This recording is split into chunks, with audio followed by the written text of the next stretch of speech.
Here are some tips if you're feeling really depressed. My first point of call for you, if you've been feeling depressed for more than a couple of weeks, please go and see a medical expert, whether it's your GP or speak to a therapist who specialises in depression. So that's one of the first things I would say for you to do. Stay connected.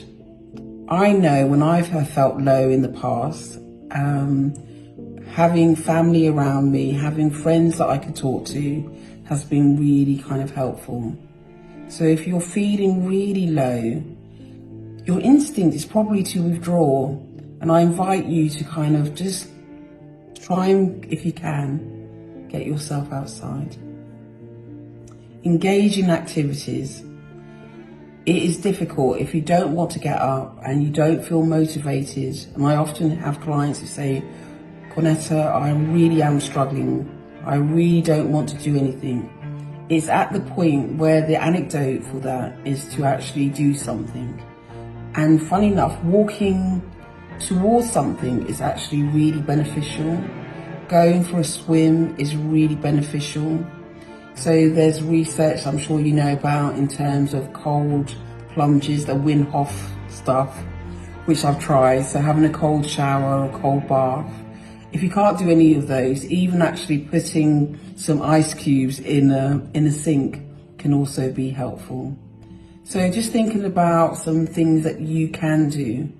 It's about having little steps, and it's about creating habits, good habits, as opposed to thinking that it's going to happen immediately. For some people, they might have a family history of depression, and so you really do need clinical support. For some people, if you've had babies in recent times or you've had a bereavement in recent times, you might need to kind of have additional support again, but it will pass. Establish a routine. What I found also in clients, that the ones who really do struggle tend not to kind of have a day routine or a week routine, a schedule to eat, a schedule to sleep.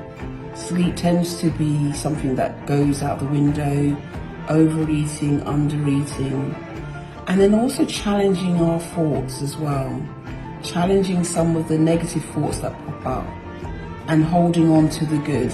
I really love that phrase. That's a Nick Hansen phrase where he says, hold on to the good if you're really struggling.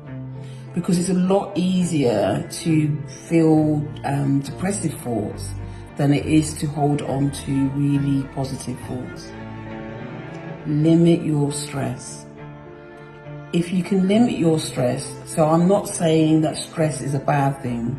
Actually, stress really motivates us. But what I am saying is limit the stress.